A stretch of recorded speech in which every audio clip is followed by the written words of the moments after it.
खोजेको क्या, त्यो जस्ट क्लियरिफाई गर्न खास खोजेको। भन्ने नै होइन, खास भन्ने नै मैले पनि गोल्डीसँग अब बिहा गरौँला भन्ने त सोचेकै थिएन, अनि लभ गरौँला पनि सोचेको थिएन। खास हामी 5 मिनटको लागि भेट्न गएको हो कि त्यो ब्लाइन्ड डेटको डेट पछाडि, अन्तै 5 मिनटको लागि कुरा गर्न गएको।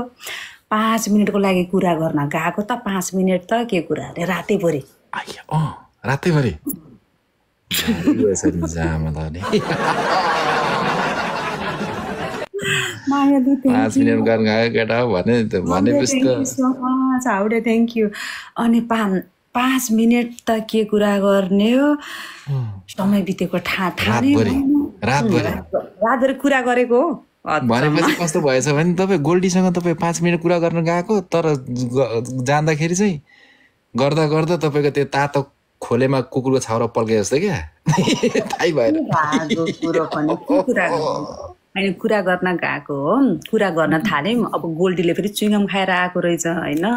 अब चुइङम पनि अब खोइ किन चुइङम खाएको, अनि चुइङम खाएको रहेछ मलाई पनि चुइङम देऊ भने क्या मैले। माग कसम ढाँटेको होइन, रियल स्टोरी फेरि। चुइङम देऊ भने मैले, चुइङम छैन भने, अनि यही चुइङम चाहिँ खाने हो भने, नो भने, अनि लौ न भनेर चुइङममा साट्न थालेको हामीले। चुइङम साट गरेको त सक्यो खतम। ए भनेपछि त त्यो ब्लाइन्ड डेटमा पनि बिहे भन्दा अगाडि त दन्कै गर्दो रहेछ नि त भनेपछि त। चुइङममा लप परेको हाम्रो त, म त साह्रै सजिलो मान्छु नि। चुइङममा लप पार्ने पनि यस्तो। अनि तपाईँको देवेन्द्रसँग त अलिकति कहानी भनिदिनु नि त। तपाईँहरू त ब्लाइन्ड डेटको तपाईँ त क्विन हो, तपाईँ उपाधि जित्नु भएको। गोल्डीसँग हुनुभन्दा त अगाडि त देवेन्द्रसँग खुब मस्की चलिरहेको थियो। देवेन्द्रसँग त त्यस्तो हात समातेर खानेकुराहरू खाने त्यो भनेको नर्मल क्यामेरामै भयो। तर मलाई देवेन्द्र त मन पर्ने थिएन, त्यस्ता बोका त मन पर्दैन मलाई त। साह्रै बोका हो मलाई त केटा त सोझो मनपर्छ। देवेन्द्र साह्रै बोका लास्टै यता पनि लपक्क उता पनि लपक्क, मकै बारी धरम धरम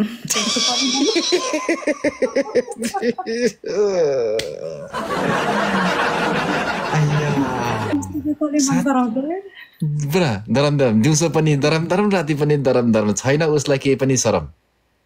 लास्ट देवेन्द्र सिलुले भनेको लास्टै बोका अरे, यता पनि धरम उता पनि धरम छैन उसलाई लाज र शरम मारेको छ भनेपछि यता। अनि पछाडि त्यहाँदेखि यता फेरि यता हाम्रो भद्रीले जितेको थियो, भद्रीले लिएर आयो देवेन्द्रलाई अमेरिका।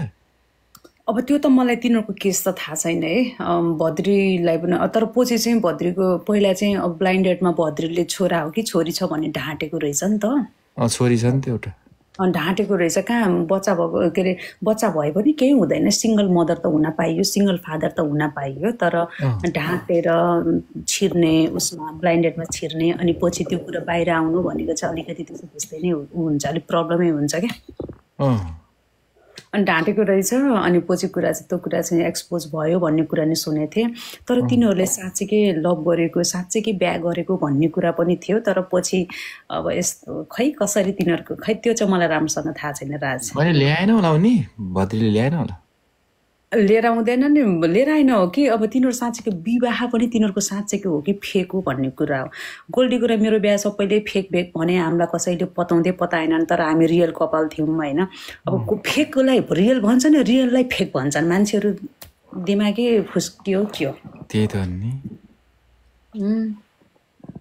तर विवाह चाहिँ राम्रै गरेको हो, लभै गरेको भन्ने चाहिँ सुनेको थिएँ। देवेन्द्र पनि एकरो भएको थियो, अमेरिका जानलाई एकरो भयो कि अब बद्रीलाई ब्लाइन्ड डेट जित्नलाई उसलाई अमेरिका जान पनि हुन सक्यो कुरो होइन।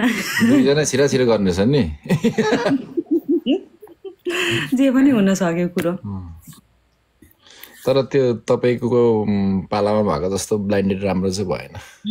बाबरे बाब राज, हाम्रो पालामा त आगो नै लाग्थ्यौँ कि हामीले त लगाएको। त्यति बेला त केटा हो सिलु हेर त टिकटकमा पनि ब्लाइन्ड डेटको सिलु आएको छ केटा हो भन्दै म पनि यसो गरेर हेर्नु गएँ। सिलु हेरेँ राम्रै उसको त्यो बिकिनी लगाएको ठाउँमा त गएर त मैले स्क्रिनसट गरेर यसो जुम गरेर च्याति नै हेर्थेँ कोही बेला त। अनि ठ्याक्कै यसो गरेर हेरेको होस्टिङ गरिराखेको छ, के गरौँ भने ब्याङ्क कार्ड निकाल लाभ बरु भनेर टङ रिचार्ज गरेर गाडी कुदाइरहेको छ, टुङ पर हानिदियो किङ भनिन्छ। अरे अन्डर एसएलसीले किङ भनेर उपाधि दिएपछि म त मक्कै परिहालेँ नि।